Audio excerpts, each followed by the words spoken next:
یہ مہینہ تقریباً نکل گیا، اور یہ بابرکت مہینہ ہم سے جدا ہونے کو ہے، اور ہم اس مہینے میں اس قرآن کی ایک سورت بھی مکمل نہیں کر سکے۔ یہ بہت بڑی کم توفیقی ہے، اور اس میں سب سے زیادہ میرا حصہ ہے، اور میری عدم توفیق کا مسئلہ ہے کہ میری خواہش تو یہ تھی ہم سورہ انفال بھی مکمل کریں اور کچھ اور سورے بھی شروع کریں، لیکن خدا سے یہ دعا کرتے ہیں کہ خدا ہمیں سورہ انفال کو مکمل کرنے کی، پورے قرآن کی تفسیر کو مکمل کرنے کی توفیق عنایت فرمائے، اسے سمجھنے کی توفیق عنایت فرمائے، اس پہ عمل کرنے کی توفیق عنایت فرمائے۔ ارشاد باری تعالیٰ ہے وَاعْلَمُوا إِنَّمَا غَنِمْتُم مِّن شَيْءٍ فَإِنَّ لِلَّهِ خُمُسَهُ۔ اس آیت کو آیے خمس بھی کہا جاتا ہے، اور اس میں یہ بات بھی آپ شاید جانتے ہوں گے کہ مسلمانوں میں یہ کہا جاتا ہے کہ شیعوں کا کوئی نظام خمس ہے، اور ہمیں یہ بات سمجھانے میں بھی خاصی مشکل ہوتی ہے کہ ہمارا نظام خمس کیا ہے، اور خمس کسے کہتے ہیں، اور خمس کیا بلا ہوتی ہے۔ در حقیقت پھر ایک اور الزام بھی سننے کو ملتا ہے کہ شیعہ زکوٰۃ کو نہیں مانتے، اور اس کی جگہ یہ خمس کے قائل ہیں، اور یہ بات انتہائی اہم ہے سمجھنا کہ خمس مسلمات قرآنی میں سے ہے۔ یہ شیعوں سے کوئی خاص چیز نہیں ہے، یہ مسلمات قرآنی ہے۔ جیسے یہ آیت آئے خمس ہے، اس کے علاوہ بھی خمس کے لیے آیت ہیں، اور شیعہ زکوٰۃ کے منکر نہیں ہیں، زکوٰۃ کے قائل ہیں، زکوٰۃ دیتے ہیں، زکوٰۃ کے وجوب کے قائل ہیں، زکوٰۃ کے معنی بھی آپ کے سامنے پیش کرتے ہیں، اور جو زکوٰۃ رائج زکوٰۃ ہے، جو ہمارے اہل سنت بھائیوں میں رائج زکوٰۃ ہے، وہی اسی زکوٰۃ کے ہم بھی قائل ہیں۔ وہاں زکوٰۃ بھی قرآنی ٹیکس ہے، قرآنی واجب ہے، واجبات مالی میں سے، اس کے دونوں شیعہ سنی دونوں قائل ہیں۔ خمس بھی قرآنی واجبات مالی میں سے ہے، جس کے سنی شیعہ دونوں قائل ہیں۔ پھر بھی ہم سے یہ پوچھا جاتا ہے، کہا جاتا ہے کہ یہ خمس ہے کیا، اور اتنی نابلد ہے کہ اس خمس کے بارے میں اور اس کے لفظ کو بھی تقریباً نہیں سمجھا جاتا، اور یہ کیا ہے، کون سا وجوب ہے، یہ آیا مسلمانوں پہ واجب بھی ہوتا ہے یا نہیں ہوتا، اس کے بارے میں بہت سی کنفیوژنس ہیں، اور کنفیوژن کیا کہوں، لا علمی ہے، در حال کہ خمس واجبات قرآنی میں سے ایک، احادیث میں کے مسلمات میں سے ہے دو، فقہ کے مسلمات میں سے بھی ہے، یعنی فقہ ہے اہل سنت میں، کسی بھی اسلامی فرقے کی فقہ میں اگر آپ دیکھیں گے، احادیث میں آپ دیکھیں گے، قرآن کی تفسیر میں آپ دیکھیں گے، تو خمس کا وجوب پر سب قائل ہیں، سب مانتے ہیں کہ خمس ہے، کوئی اختلاف کی چیز ہی نہیں ہے۔ جس طرح نماز کے اور رکعت کے وجوب کے سب قائل ہیں، اسی طرح خمس کے وجوب کے بھی سب قائل ہیں۔ یہ بات بالکل واضح ہے، اور بالکل آپ کو سمجھ میں آنی چاہیے، اور اس کے باوجود پھر معاشرے میں اتنی جہالت کیسے ہے، اس کی طرف ہم آتے ہیں انشاءاللہ۔ تو پہلا مسئلہ تو یہ حل ہو گیا کہ خمس ایسا وجوب نہیں ہے جس کے صرف شیعہ قائل ہیں۔ خمس قرآن، سنت، فقہ میں کہ مسلمات میں سے ہے، اسی طرح ہے جیسے زکوٰۃ واجب ہے، سب مانتے ہیں، اسی طرح ہے خمس واجب ہے۔ اور آپ جو کتابیں ہیں، کتابیں صحیح مسلم ہے، بخاری ہے، ماجہ ہے، فلان ہے، ان میں اٹھائیں، ان میں پوری کتاب خمس ہے، یعنی خمس پر ایک پورا چیپٹر باندھا ہوا ہے، اور تمام کتابوں نے باندھا ہوا ہے۔ آپ فقہا کی میں سے آپ امام ابو حنیفہ کی وہ خود ان کی تو تصنیف نہیں، یعنی ان کے حنفی مکتب کے بڑی جو تصنیفات ہیں انہیں اٹھا لیں، وہاں پر بھی کتاب خمس ہے، مالکی میں بھی ہے، شافعی میں بھی ہے، حنبلی میں بھی ہے، سب ہے، اس میں بھی جو مذاہب اربعہ ہیں وہ بھی متفق ہیں۔ پھر فرق اس میں ہے کہ اسے خاص کر دیا جاتا ہے شیعوں کے ساتھ، فرق اتنا سا ہے، تفصیلات میں فرق ہے کہ اہل سنت فقہا اور مکتبہ فکر یہ کہتا ہے کہ غنیمت میں، غنائم جنگی میں خمس ہے، اور معادن میں خمس ہے، غوطے سے جو چیز نکالی گئی ہے اس میں خمس ہے، ان چیزوں میں خمس ہے۔ ایک چیز میں جسے ہم ارباح مکاسب کہتے ہیں، یعنی جو آپ کی اپنی آمدنی ہوتی ہے، اور اس آمدنی پر آیا خمس ہے یا نہیں ہے؟ مکتب اہل بیت کا کہنا ہے کہ اس پہ خمس ہے، باقی مکاتب کا کہنا ہے کہ اس پہ خمس نہیں ہے۔ تو خمس ایک واجب ہے، قرآنی وجوب رکھتا ہے، مسلمات اسلام میں سے ہے۔ فرق صرف اتنے میں، یہ نہیں ہے کہ شیعوں کے پاس خمس کا نظام ہے، ہمیں تو خمس پتہ ہی نہیں ہے کیا ہے۔ خمس قرآنی نظام ہے، وَاعْلَمُوا انما غنمتم من شیء، جان لو کہ جو غنیمت تم نے حاصل کی ہے، انما غنمتم، تم نے جو فائدہ حاصل کیا، غنیمت حاصل کی، من شیء، کسی بھی چیز میں سے، صرف جنگ میں سے نہیں، من شیء، جہاں سے بھی تمہیں جو بھی غنیمت ملے۔ ابھی میں اس کے غنیمت کسے کہتے ہیں اس پہ بھی آتا ہوں، ترجمہ فی الحال دیکھ لیں۔ وَاعْلَمُوا، جان لو، یہ جاننے کی بات ہے، یہ نہ کہو کہ ہمیں تو خمس پتہ ہی نہیں ہے کیا ہوتا ہے اور آپ کے ہاں خمس ہوتا نہیں، سب کے ہاں خمس ہے۔ خدا ارشاد فرما رہا ہے وَاعْلَمُوا، یہ جاننے کی بات ہے، اسے جان لو۔ اگر آپ مکتب اہل بیت سے تعلق رکھتے ہیں تو بھی جان لو، جان لو کا مطلب ہے کہ پھر خمس نکالو۔ اگر آپ خمس نہیں نکالتے ہیں تو آپ اس آیت کے خلاف جا رہے ہیں، آپ نہیں جانتے ہیں۔ پھر اس سے پہلے کہا، اسی سورہ میں ہم پڑھ کے آئے نا کہ ان سے کہتے ہیں سنو، وہ کہتے ہیں سن رہے ہیں ہم، لیکن وہ سن نہیں رہے ہوتے۔ یہ ہم نے کہا جیسے آپ موبائل میں لگے ہوئے ہیں، آپ کا بچہ موبائل میں لگا ہوا، آپ اس سے باتیں کر رہے ہیں، کچھ کہہ رہے ہیں، میں سن رہا ہوں، اور اس کی ساری توجہ اس پہ ہے، آپ جو اسے کہہ رہے ہیں اٹھو نماز پڑھو، اس کا کوئی ارادہ نہیں ہے۔ کیوں نہیں سنتے؟ میں سن رہا ہوں، ایسے سننا ہے۔ وَاعْلَمُوا، جان لو، اگر جانتے ہو تو پھر خمس نکالو، اگر نہیں جانتے ہو تو پھر قرآن کے خلاف کھڑے ہو گئے ہو۔ وَاعْلَمُوا أَنَّمَا غَنِمْتُم مِّن شَيْءٍ، یہ نا کہ تم جو بھی غنیمت تم نے حاصل کی ہے، فَإِنَّ لِلَّهِ خُمُسَهُ، تو اس کا پانچواں حصہ اللہ کا ہے۔ خمس پانچویں حصے کو کہتے ہیں، 20%، 100 میں سے 20% پانچواں حصہ ہے، پانچ میں سے ایک حصہ خمس ہے۔ خمس کہتے ہیں پانچویں حصے کو، وہ لفظ خمس سے ہی وہ ہے، خمس پانچویں حصے کو، خمسہ اگر آپ کو پتا ہو، پانچ خمس۔ تو کیونکہ ہم پانچ کے ماننے والے ہیں تو ہمارے ساتھ اس کو خاص کرتی ہے کہ یہ قرآن کا مسلمات کہ قرآن کے مسلمات میں سے ہے، اور اس کو نہ ماننے والا کہے کہ میں پانچ کو مانتا ہوں، یہ بھی پھر مضحک بات ہے۔ وَاعْلَمُوا أَنَّمَا غَنِمْتُم مِّن شَيْءٍ فَإِنَّ لِلَّهِ خُمُسَهُ، اس کا پانچواں حصہ اللہ کا ہے، وَلِلرَّسُولِ، اور رسول خدا کا ہے، وَلِذِي الْقُرْبَى، اور رسول خدا کے قریبی رشتہ داروں کا ہے، وَالْيَتَامَى، اور یہ رسول خدا کے قریبی رشتہ داروں کے یتیموں کا ہے، والمساکین، سادات میں سے جو مسکین ہیں ان کے لیے ہے، وابن السبیل، رسول کے رشتہ داروں میں جو ابن سبیل ہو جائیں، راستے میں مسافر ہوں، اور مسافر جس کا مسافر جو محتاج ہو جائے وہ ابن سبیل۔ ان کنتم آمنتم باللہ، یہ خمس دینے والے کون ہیں؟ اگر تم اللہ پر اور اس چیز پر ایمان رکھتے ہو۔ ان کنتم آمنتم باللہ، اگر تم اللہ پر ایمان رکھتے ہو، وما انزلنا علی عبدنا، اور جو ہم نے اپنے بندے پر، رسول خدا پر، اپنے عبد پر نازل کیا ہے، یوم الفرقان، ہم نے جو فیصلے کے روز ہم نے جو آیت نازل کی ہے، جو فیصلہ نازل کیا ہے، یوم الفرقان، ہے نا، فیصلے کے دن۔ کون سے؟ یوم التقل جمعان، جب دو لشکر آمنے سامنے تھے، بدر کی بات ہے۔ واللہ علی کل شیء قدیر، اللہ ہر چیز پر، ہر شیء پر قادر ہے۔ اب آ جاتے ہیں کہ یہ غنیمت کسے کہتے ہیں۔ ہم نے کہا ہمارا اصل اختلاف یہ ہے کہ ما غنمتم میں یہ غنیمت جنگی کو کہتے ہیں، جنگ میں جو غنیمت ہو اس پر خمس ہے، اس کے علاوہ خمس کے ہمارے بھائی قائل نہیں ہیں۔ ہم کہتے ہیں کہ غنیمت سے مراد صرف غنیمت جنگی نہیں ہے، مطلق فائدہ ہے۔ خود غنیمہ جو ہے اس کا جو اصل مادہ ہے لغت میں، وہ بھیڑ بکریوں سے ہاتھ آنے والے فائدے کو کہتے ہیں، وہ جو اس میں سے جو بھیڑ بکریوں سے حاصل ہوتا ہے وہ غنیمت ہے۔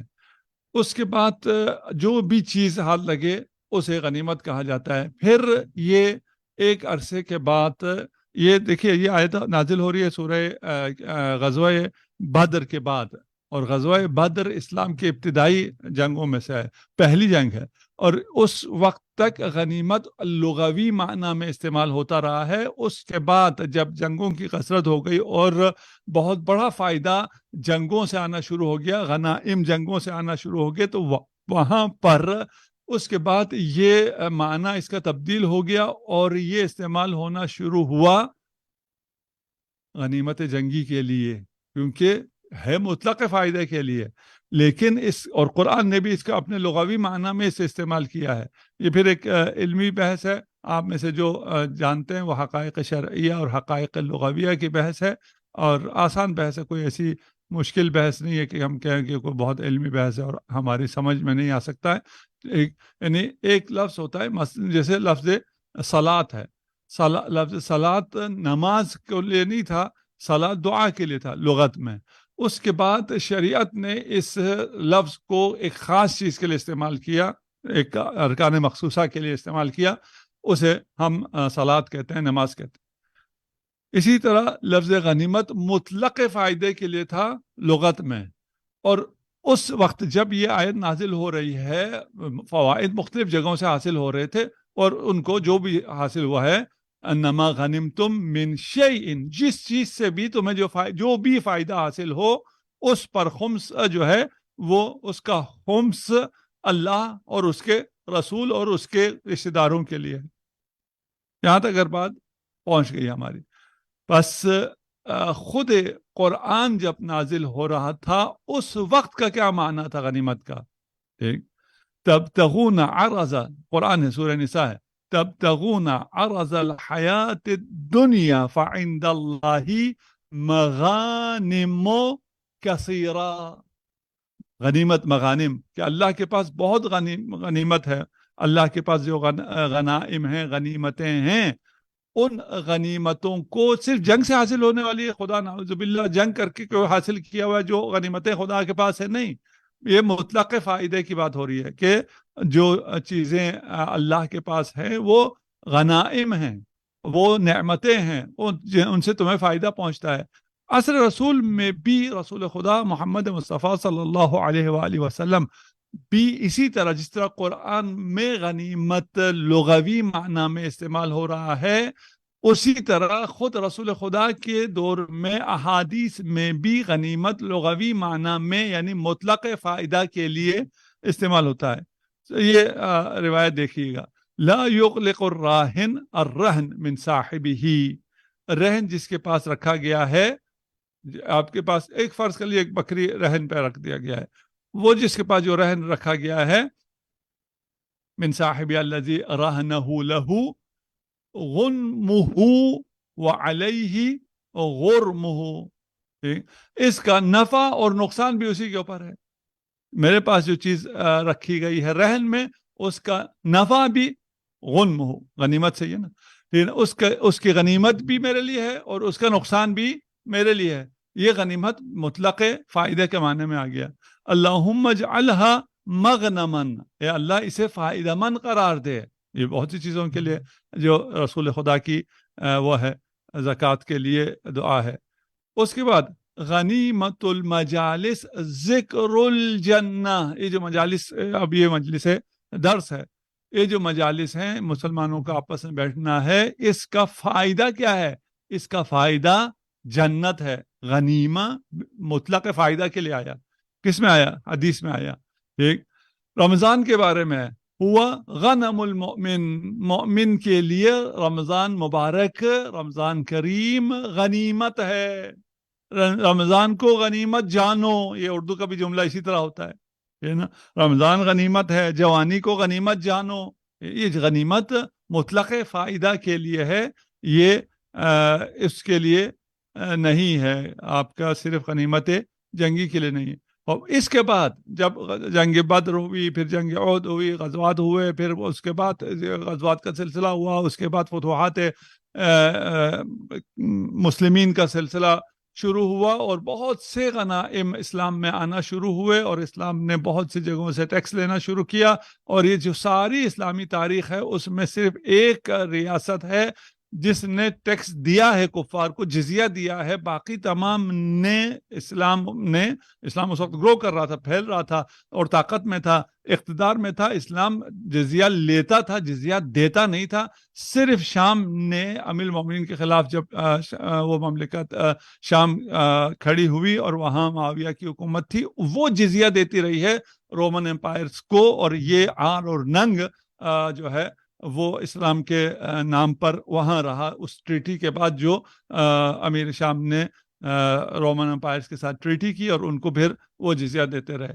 اس کے علاوہ سارا جو ہے وہ کیونکہ مال آتا رہا، فوائد آتے رہے، اور اس وجہ سے اس فائدے کو غنیمت کہا جانے لگا، یعنی جنگی غنیمت کو غنیمت بولا جانے لگا۔ اب آپ مجھے بتائیے، جب قرآن غنیمت کہے گا تو اس غنیمت سے مراد کیا ہوگا؟ اس غنیمت سے مراد مطلق فائدہ ہوگا، ہے نا؟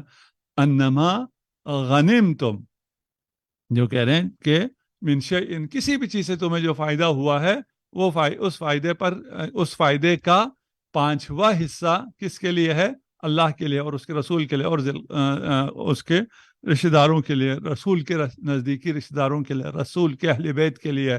یہ مقام، یہ مرتبہ کہ ان کے لیے پورے اسلامی نظام میں سے یہ حصہ رکھ دیا گیا ہو، اور 20% وہ بھی۔ اچھا، اب آ جائیے کہ اب اس کو آپ مانتے ہیں یا نہیں مانتے، یہ ہوگا اور اس سے زیادہ کیا ہوگا؟ ٹھیک کہ یہ آیت ہے، اور ہم نے کہا کہ آیت میں جو کہا گیا ہے وَاعْلَمُوا أَنَّمَا غَنِمْتُم مِّن شَيْءٍ، ہے نا، کہ جو بھی غنیمت ہے، آپ کو غنیمت حاصل ہوئی ہے، یہ جو غنیمت ہے اس سے مراد صرف غنیمت جنگی نہیں ہے، بلکہ مطلق فائدہ ہے۔ کہ آپ کہیں گے نہیں جی یہ آیت تو نازل ہوئی ہے کس کے وقت نازل ہوئی ہے؟ بدر کے وقت نازل ہوئی ہے، جنگ کے وقت نازل ہوئی ہے۔ جب جنگ میں نازل ہوئی ہے تو غنیمت بھی جو جنگ سے حاصل ہو رہا ہے اس کی بات ہوگی، وہاں پر بھی پھر مسلمانوں کے درمیان، مفسرین کے درمیان ایک مسلم قاعدہ ہے۔ اس مسلم قاعدے کو قرآن میں جو بھی مفسر ہوتا ہے اس کو ہزاروں جگہ استعمال کرتا ہے، اور اس کا معلوم ہوتا ہے یہاں آ کے وہ پھر تھوڑا سا اندھا ہو جاتا ہے، اس کو یہ قاعدہ بھول جاتا ہے، قرآنی ضوابط سے وہ ناآشنا ہو جاتا ہے۔ وہ کیا ہے؟ وہ کہتے ہیں جی جو مورد ہے، قرآن جس مورد میں نازل ہوا ہے اس کے ساتھ خاص نہیں ہوگا، بلکہ اس کا وہ حکم عام ہوگا۔ اگر مثلا جو لوگ رسول کی اہانت کر رہے تھے، رسول کے سامنے اونچا بول رہے تھے اور رسول کے سامنے جگڑ رہے تھے، ان سے اگر کہا جاتا ہے کہ رسول کے سامنے مت جکڑو، رسول کی گستاخی مت کرو، تو یہ صرف ان سے نہیں کہا جا رہا ہے، یہ سب سے کہا جا رہا ہے۔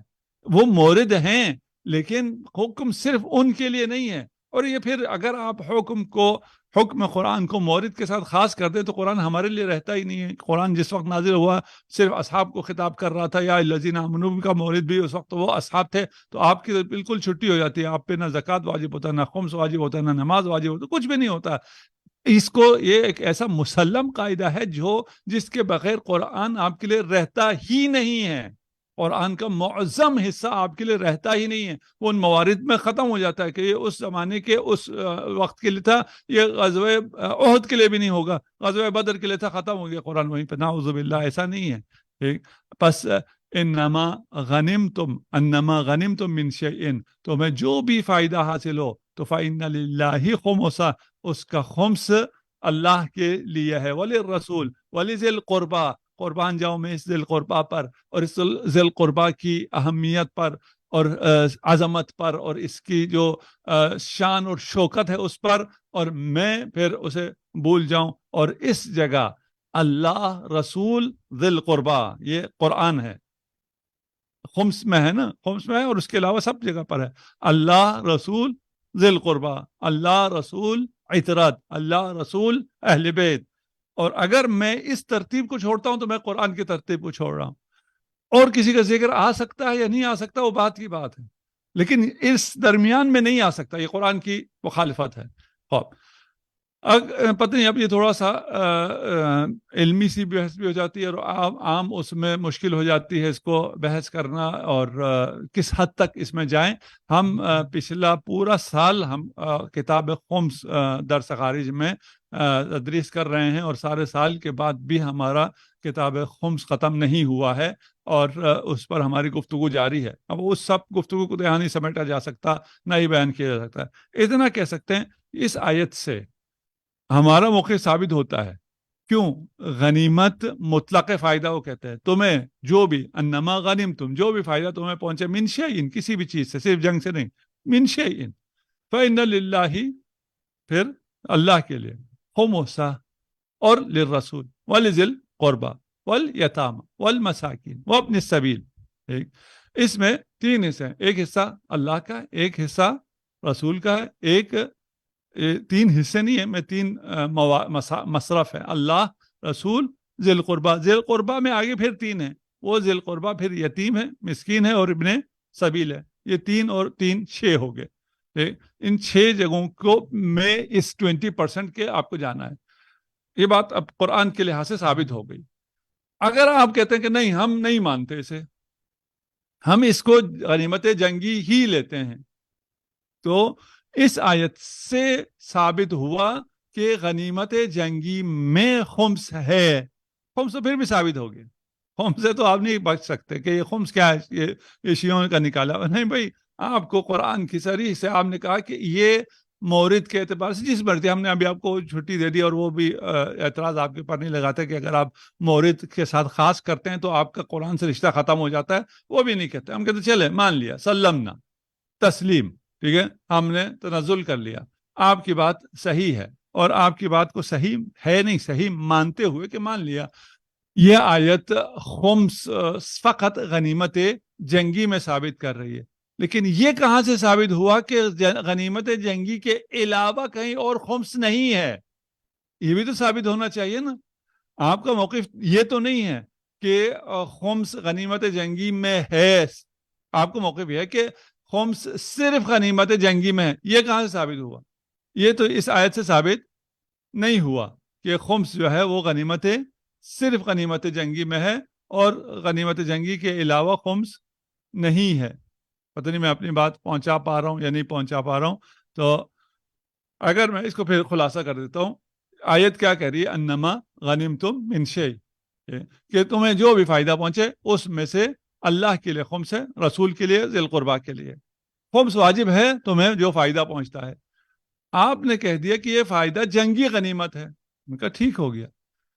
قرآن کی یہ آیت یہ کہہ رہی ہے کہ جنگی غنیمت پر آپ کے مطابق خمس واجب ہے، لیکن باقی چیزوں پہ خمس نہیں ہے. یہ تو اس آیت سے ثابت نہیں ہوا.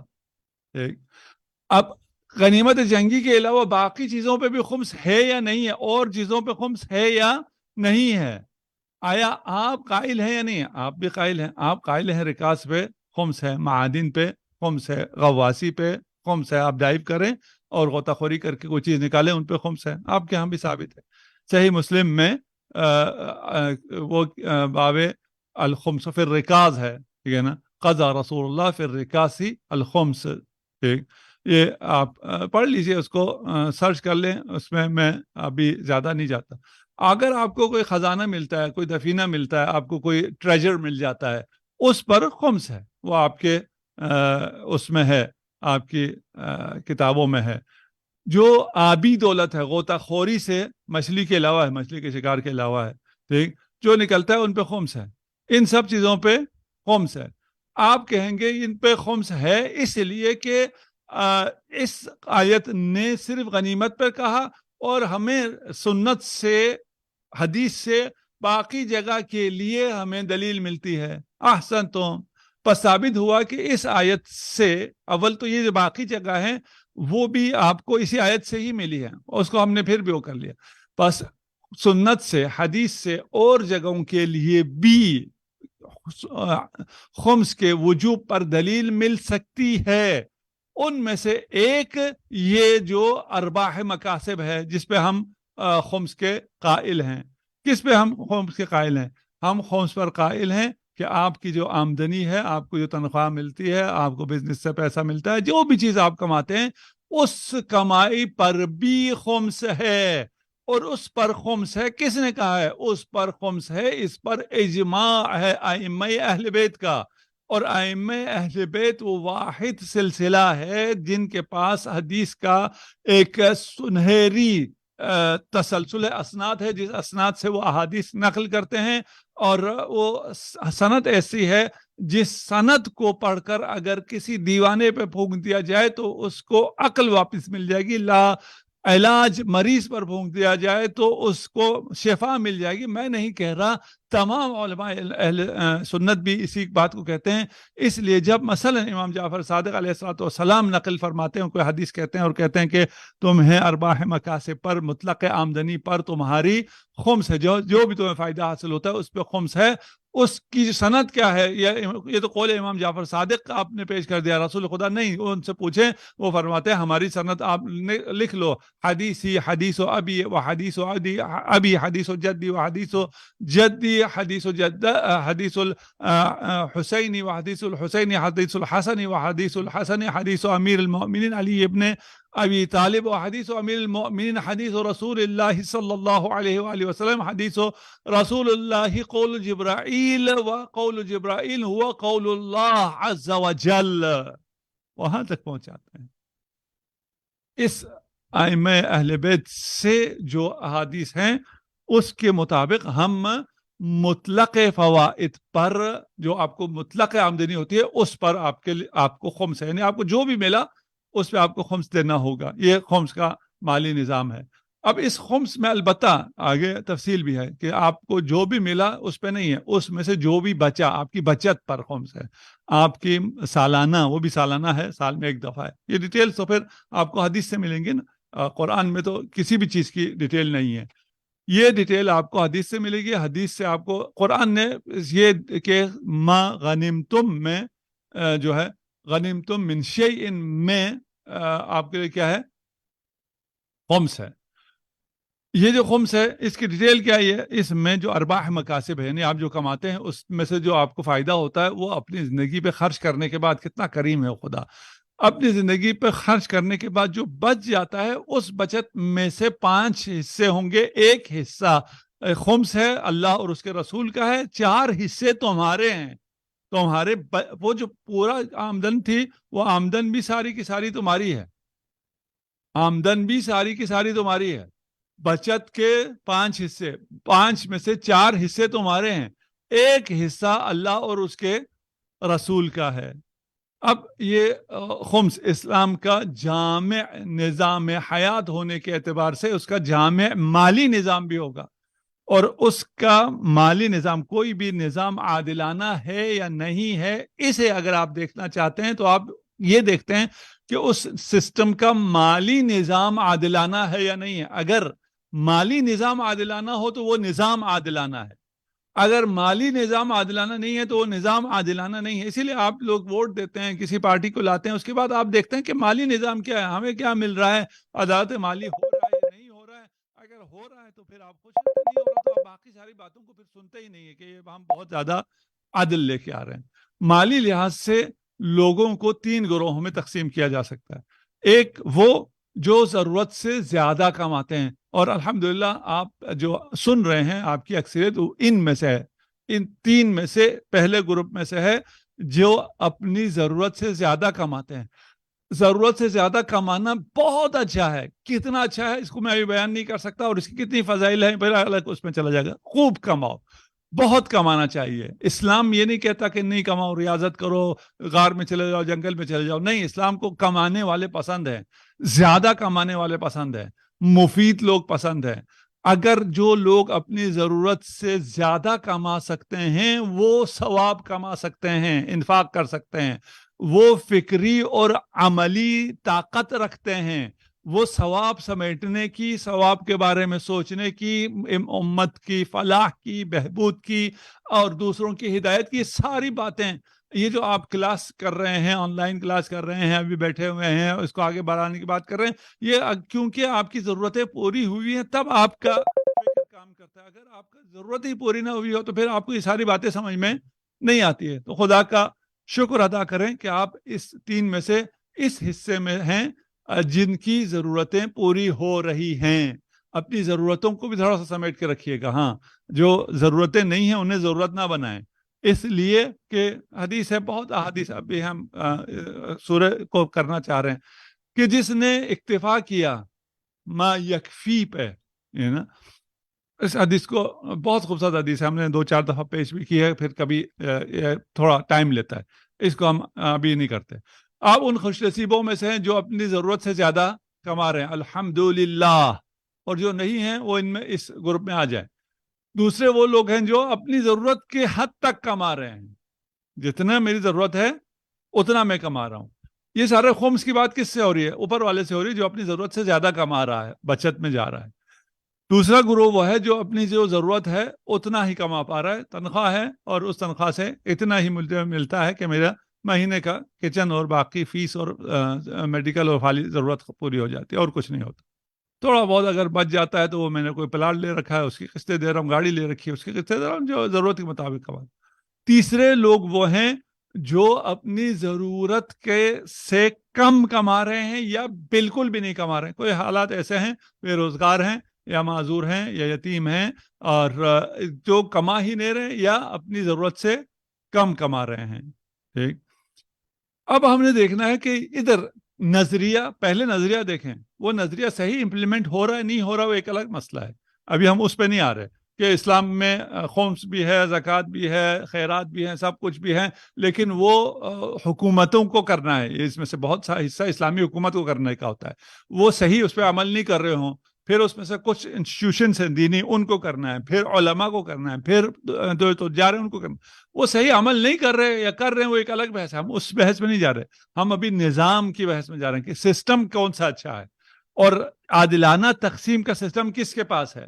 اس دنیا میں ابھی 4 سسٹم ہیں، ان 4 سسٹم کو بحث کرتے ہیں، آپ کو سمجھ میں آئے گا اور آپ سلام پیش کریں گے اسلام کے مالی نظام کو. اور اس پہ بھی ہم کبھی کبھار بولتے ہیں اسلام کے مالی نظام پہ، اور یہ کوئی 5-6 گھنٹے کی بحث ہے. اس کے بعد یہ بات سمجھ میں آتی ہے کہ ہمیں فخر ہونا چاہیے کہ ایسا خوبصورت دین اور مکتب اور نظریہ ہمارے پاس ہے جسے اسلام کہتے ہیں. آ جائیے کہ عادلانہ تقسیم کے لیے کیا ہے. پہلا نظام جو ہے مالی، وہ کمیونزم کا ہے، جو مرحوم ہو گیا. ابھی ہمیں وہ میوزیم میں ملے گا، تاریخ کے میوزیم میں ملے گا، اور ابھی اس کی ضرورت نہیں ہے.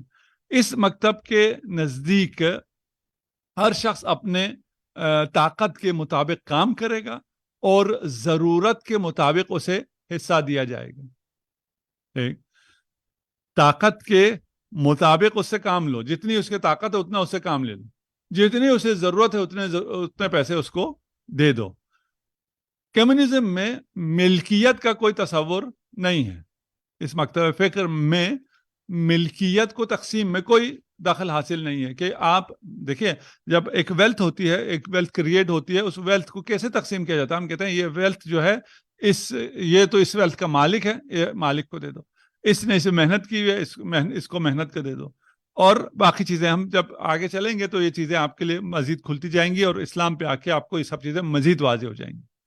بس کمیونزم کیا تھا؟ کمیونزم یہ تھا کہ آپ جتنی طاقت ہے اتنا کام اس سے لے لو، جتنی ضرورت ہے اتنی ضرورت اس کو دے دو. یہ کسی چیز کا مالک ہوگا اتنا کام کر کے؟ یہ کسی چیز کا بھی مالک نہیں ہوگا. ٹھیک ہے، خوب اگر یہ مالک ہی نہیں ہے تو ایک نظام کیسے چلے گا؟ کون مالک ہے؟ حکومت مالک ہے. وہ کہتے ہیں، کمیونزم کہتی ہے کہ حکومت بھی مالک نہیں ہوگی.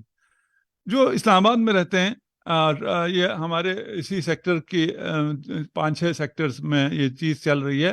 یہ چھوٹی بائکس ہیں، یہ آپ کو کھڑی ملتی ہیں، اور اسے آپ لے جائیں اور وہ آپ کو چارج ہو رہا ہوتا ہے، کارڈ ہوتا ہے. اس کے مالک ہیں، صرف مثال کے طور پہ کہہ رہا ہوں.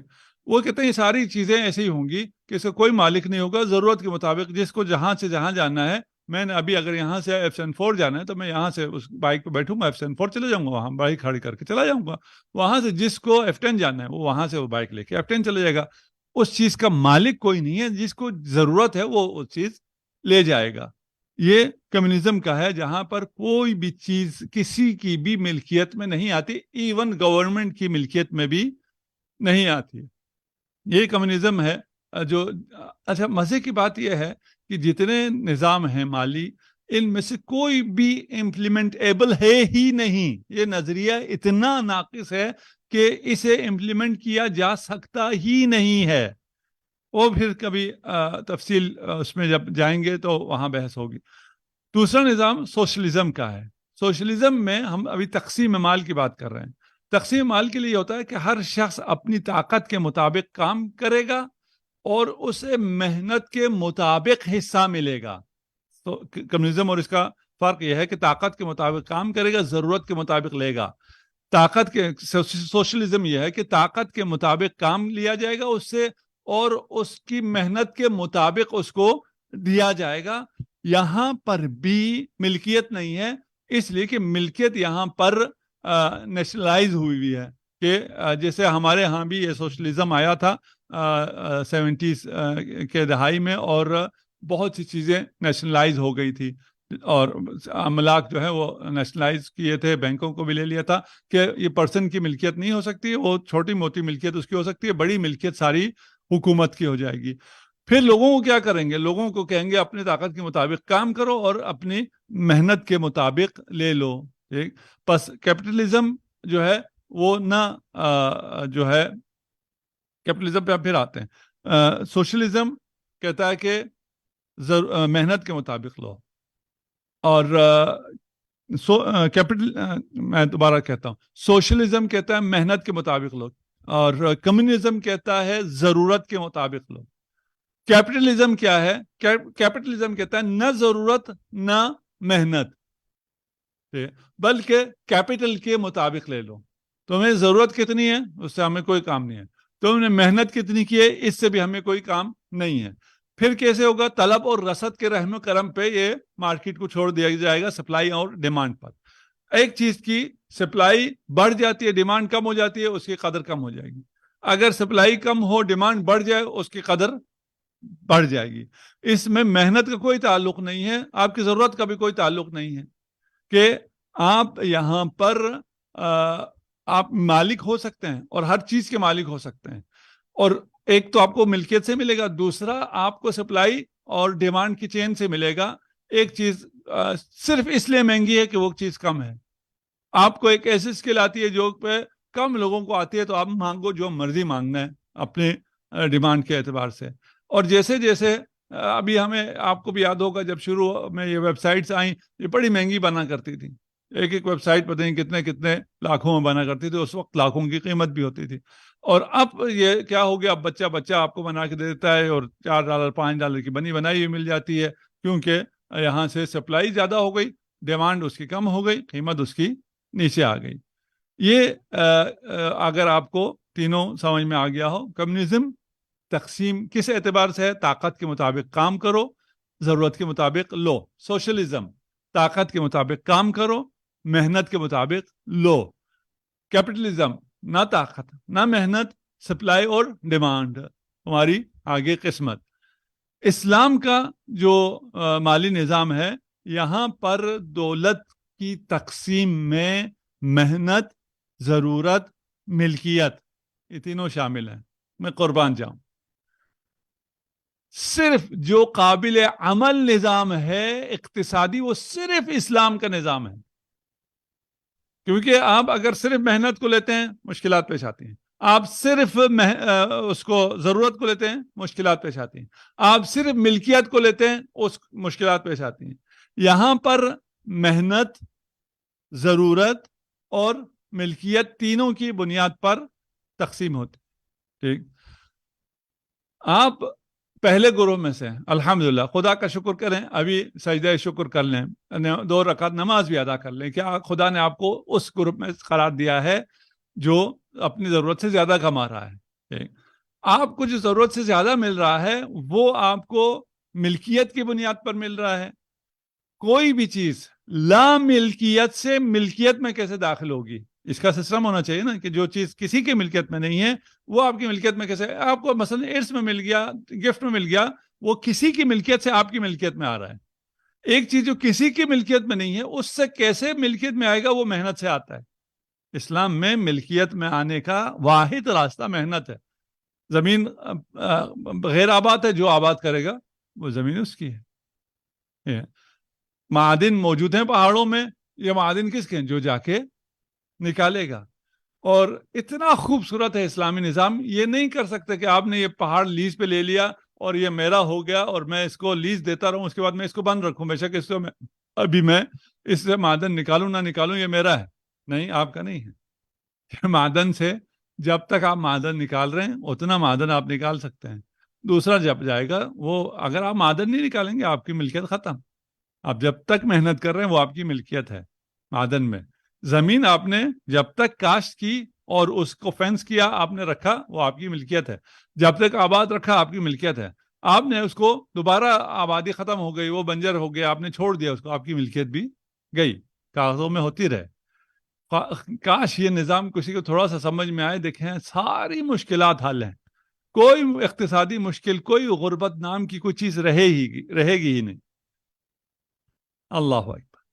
پھر یہ جو زیادہ کما رہے ہیں انہیں محنت کے مطابق مل رہا ہے. اس کے بعد جو دوسرا طبقہ ہے، جو تیسرا طبقہ ہے، جو اپنے ضرورت کا نہیں کما پا رہا ہے، محنت کر رہا ہے، طاقت کے مطابق کام کر رہا ہے یا اس پہ طاقت ہی نہیں ہے، ان کو ضرورت کے مطابق ملے گا. والذین فی اموالہم حق معلوم للسائل والمحروم. قربان جاؤں میں خوبصورت نظام پر. اور یہ سارا نظام پھر خمس کے بغیر قائم ہی نہیں ہے. جو ہمارے ہاں نظام قائم نہیں ہو رہا، اس مالی نظام کا جو مین فیکٹر ہے 20% آپ اڑا دیں اور اس کو آپ شامل ہی نہ کریں اور اس کے وجوب کو آپ شیعوں کے ساتھ نتھی کر کے بھول جائیں، تو اسلامی نظام کیسے چلے گا؟ اسلامی نظام آگے کیسے چلے گا؟ اللہ اکبر. والذین فی اموالہم حق معلوم. والذین آپ لوگ ہیں. اگر اس میں ہم نے کہا تھا نا مورد میں کہیں وہ جو صحابہ جن کے لیے کہا گیا تھا ان کے لیے ہم نہیں ہیں. جیسے یہ کہتے ہیں نا یہ غنیمت بدر میں کہا گیا تھا جو غنیمت جنگی کے لیے، باقی جو ہمیں مل رہا ہے وہ نہیں ہے. والذین فی اموالہم حق معلوم. آپ کے اموال میں حق ہے. کس کا؟ ملکیت آپ کی ہے، حق اس کا ہے. اللہ اکبر. آپ نے محنت کی ہے، آپ کی ملکیت ہے، لیکن حق کس کا ہے؟ حق غریبوں کا ہے. عادلانہ تقسیم ہے. اس طبقے تک یہ مال جائے گا. اور کیسے جائے گا اس طبقے تک؟ اسی زکوٰۃ کے ذریعے جائے گا، خمس کے ذریعے جائے گا.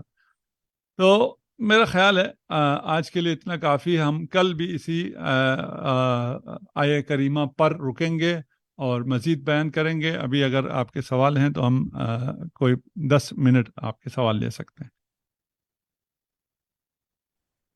السلام علیکم. وعلیکم السلام ورحمۃ اللہ وبرکاتہ. جی آغا، مجھے آپ سے پوچھنا تھا کہ پرائز بانڈ پہ جو ہمارا بانڈ نکلتا ہے اس پہ خمس واجب ہے؟ اور سیکنڈ سوال یہ ہے کہ جس طرح ہمارے پاس جو سیونگ اکاؤنٹس ہوتے ہیں اس پہ جو ریٹرن آتا ہے، یہ دو سوال ہیں کہ ان دونوں پہ ان پہ خمس واجب ہے کہ نہیں ہے. صحیح ہے. اچھا، سب سے پہلے تو یہ ہے، ہم نے پہلے آپ کی خدمت میں عرض کر دیا کہ خمس بچت پر ہے، مطلق آمدنی پر نہیں ہے. اسے اگر ہم نے سمجھ لیا تو ہمارے آدھے کام مسئلے تو یہاں حل ہو جائیں گے. اس کے بعد جو ہم جو تنخواہ دار ہیں یا بزنس ہے جن کا، ان کے لیے آسانی یہ ہے کہ میں سالانہ بچت نکالنے کے لیے، کہ مجھے پتہ چلے کہ سالانہ بچت کیا ہے، اس کو نکالنے کے لیے مجھے مالی سال بنانا ہوگا. اس مالی سال میں جتنا میں سال کا خرچ کر کے ایک دن آتا ہے اس دن میں دیکھوں گا میرے پاس کیا ہے، وہی بچت ہے سال کی، اس پہ میں خمس دے دوں. میرے پاس پرائز بانڈ میں سے انعام نکل آیا ہے. یہ جو انعام نکلا ہے یہ اس کو میری آمدنی میں شامل ہو گیا. یہ آمدنی پہ خمس نہیں ہے. یہ آمدنی اگر بچت میں چلی جاتی ہے تو اس پہ خمس ہے. آپ کا جو اکاؤنٹ ہے اور اس سے جو آپ کو پروفٹ آ رہا ہے وہ بھی اسی فارمولا پہ چلا جائے گا. وہ کون سا اکاؤنٹ ہے، اس میں سے جو پروفٹ آ رہا ہے وہ جائز ہے یا جائز نہیں ہے، یا کتنے فیصد آپ استعمال کر سکتے ہیں، وہ ایک الگ سوال ہے. ابھی ہم اس میں نہیں جاتے. ہم ابھی یہ کہہ رہے ہیں کہ آپ کو آمدنی کی اشکال میں سے آپ نے دو شکلیں پیش کی ہیں. ایک یہ ہے کہ آپ کو پرائز بانڈ سے آمدنی ہو گئی، دوسری یہ ہے کہ آپ کو بینک سے آپ کو جو ہے وہ آمدنی ہو گئی، تیسری ہے کہ آپ کو تنخواہ آ گئی، چوتھی ہے کہ آپ کو کرایہ آ گیا. مختلف، ہر کسی کی آمدنی کے مختلف ذرائع ہیں. ان ذرائع سے جو آئی ہوئی آمدنی ہے وہ اگر بچت میں چلی جائے تو اس بچت پر خمس ہے، وَإِلَّا خمس نہیں ہے. السلام علیکم. آغا صاحب، وعلیکم یہ السلام. گفٹ جو ہمیں ملتے ہیں ان پہ خمس ہے؟ جی گفٹ پہ بھی خمس ہے، ارث پہ خمس نہیں ہے. جو آپ کو ارث حاصل ہوتا ہے، وراثت میں جو چیز آتی ہے اس پہ خمس نہیں ہے، وہ بھی اگر جس سے ہم تک منتقل ہوئی ہے وہ خمس دیتا ہو تو، اگر وہ خمس نہیں دیتا تو اس کا خمس ادا کرنا ہوگا، باقی آپ کے پاس جو آیا ہے اس پہ خمس نہیں ہے، باقی جو آپ کو ہدایہ ملتے ہیں اس پہ خمس ہے۔ اور جو زیور ہمارے پاس زیور کا جہیز یہ میں ہے، ملتے ہیں یا جی زیور کا یہ ہے کہ جو زیور آپ کی ضرورت کا ہے اس پہ خمس نہیں ہے، جو آپ کی ضرورت سے زیادہ ہے اس پہ خمس ہے، یعنی جیسے ہم نے پہلے سے ہم کہہ رہے ہیں نا، بچت پہ خمس ہے، جتنا زیور ایک خاتون کے پاس اس کے سٹیٹس کے مطابق ہونا چاہیے اس پہ خمس نہیں ہے۔ تو السلام خمس کیا علیکم۔ ہر سال اس زیور پہ نکالا جائے یا صرف ایک دفعہ ہی واجب ہے؟ اچھا، آپ نے زیور ہو یا کوئی بھی چیز ہو، جب آپ نے ایک دفعہ جس پہ خمس نکال دیا تو جو اسے مخمس کہتے ہیں، یعنی وہ پاک ہو گیا ہے، اس کا خمس دیا گیا ہے۔ جس چیز پر ایک دفعہ خمس دے دیا جائے پھر اس پر دوبارہ خمس نہیں آتا ہے۔ فرض کر لیجئے کہ میرے پاس 1,00,000 روپیہ ہے، اس 1,00,000 روپے میں نے خمس دے دیا، 80,000 جو میرے پاس بچ گیا، اس 80,000 پہ پھر دوبارہ خمس نہیں آئے گا۔ میں اگلے سال جب اپنی آمدنی دیکھ رہا ہوں اور دیکھ رہا ہوں میرے بینک بیلنس میں، بینک اکاؤنٹ میں اب 2,00,000 روپیہ ہیں، تو 2,00,000 میں سے یہ 80,000 نکل جائے گا، 1,20,000 پہ میں خمس دوں گا۔ جزاک اللہ۔ السلام علیکم۔ وعلیکم السلام ورحمۃ اللہ۔ میں نے یہ پوچھنا تھا کہ ابھی جس طرح انہوں نے پوچھا کہ گفٹ پہ خمس لگتے ہیں، تو ہمیں کیسے پتہ چلے گا کہ یہ جو گفٹ ہے یہ کتنے کا ملا ہے، کیونکہ اس پہ پرائس مینشن نہیں ہوتے نا گفٹس پہ، تو کس طرح ہمیں پتہ چلے اس کی گا جو کہ مارکیٹ ویلیو ہے، اس کی جو مارکیٹ ویلیو، ابھی آج کل تو بہت آسان ہے نا، آپ وہ جو بھی چیز ہے اس کو ڈال دیں، میں ابھی نام نہیں لینا چاہ رہا کیوں ان کی پروموشن نہ ہو جائے، وہ آپ کو بتا دیتے ہیں اس کی کیا پرائس چل رہی ہے، بہت بہت آسان ہے۔ اچھا آغا صاحب، جزاک گفٹ اللہ۔ جو ہے جیسے ابھی ملا ہے تو ابھی خمس دینا یا سال بھر نہیں نہیں، بعد؟ وہ گفٹ بھی آپ کی آمدنی میں ہے، وہ اگر آپ بچت میں گیا تو ہے، گفٹ پر خمس نہیں ہے۔ ابھی ہم جب بات کرتے ہیں نا یہ ساری چیزوں میں، یہ ساری چیزوں میں بات یہ ہو رہی ہے کہ یہ بھی مجھے ایک چیز ملی جس پر فوری خمس آتا ہے، وہ الگ ہے، پھر وہ معادن وغیرہ ہیں، یہ معادن ہیں، یہ جو ابھی ہم نے کہا نا کہ اہل سنت خمس کے قائل ہیں، غنیمت جنگی پہ فوری خمس ہے اور معادن پہ فوری خمس ہے، اور جو آپ کو پانی سے ملتا ہے، دریائی نے وہ سمندر سے جو آپ کو یا پانی سے جو چیزیں مل جاتی ہیں، موتی مل گیا فلاں، ان پہ فوری خمس ہے۔ آپ کی آمدنی پر جو آپ کو ہدیے کی صورت میں ملا ہے، کہ جس بھی صورت میں آپ کی آمدن ہوئی ہے، وہ آپ اپنا مالی سال بنائیں گے، اور یہاں میں درخواست کرتا ہوں سب سے اپنا مالی سال بنائیں، مالی سال کے آخر میں دیکھیں ان کے پاس کیا بچا ہوا ہے، اس پر مجھے آپ نے ایک سوٹ ہدیہ دے دیا، اس کو میں نے پہننا شروع کر دیا، اس کو تو خمس ہے ہی نہیں۔ جزاک اللہ۔ خدا آپ سب کو اپنے حفظ و امان میں رکھے۔ جی سوری آگا، ایک سوال تھا آپ سے، وہ یہ کہ جو سیونگ اکاؤنٹ کا میں نے بیسکلی ویڈیوز دیکھی تھی، جس پہ پھر اس کے بعد پھر میں نے اکاؤنٹ کھولا تھا لوکل بینک میں ہی، جس میں جو اونرز ہیں وہ لوکل پاکستان کی ہی ہیں۔ تو اگر آپ کوئی ویڈیو ریفر کرنا چاہیں جس میں مجھے ڈیٹیل میں اگر دیکھنا ہو کہ میرا جو سیونگ اکاؤنٹ ہے اس پہ جو پروفٹ آ رہا ہے کہ وہ صحیح ہے، تو ویڈیو، مجھے پھر ویڈیو کا علم ہونا چاہیے نا، مجھے ویڈیو کا علم نہیں ہے، آپ اپنا سوال لکھ کے بھیج دیں، جی ہم اس کو جواب دے دیں گے۔ اچھا ٹھیک ہے ٹھیک ہے، شکریہ۔ سلامت رہیں انشاءاللہ، خدا آپ سب کو اپنے حفظ و امان میں رکھے، آپ کی طاعت و عبادت کو قبول فرمائے۔ ماہ مبارک رمضان ہم سے جدا ہو رہا ہے، اس کی جدائی کو محسوس کریں، اور اس کو ودا کہیں، اس طرح ودا کہیں جس طرح معصومین نے ودا کیا ہے، الوداع کیا ہے، اور اس کے جاتے جاتے اس سے جتنی بھی غنیمت لے سکتے ہیں، غنیمت فائدے کو کہتے ہیں، ماہ مبارک غنیمت ہے، اور ایک آخری غنیمت باقی رہ گئی ہے، وہ شب عید کی ہے، اس شب عید کو معصیت میں نہ گزاریں، غفلت میں نہ گزاریں، عید کی تیاریوں میں نہ گزاریں، تیاری کریں عید کی، لیکن سارا کا سارا اس کی تیاریوں میں نہ گزاریں، بلکہ اس میں سے بھی ایک معظم حصہ عبادت کے لیے، اور سب سے بڑی عبادت جو شب عید کے لیے ہے وہ استغفار ہے، اس کے لیے مختص کریں۔ والسلام علیکم ورحمۃ اللہ وبرکاتہ۔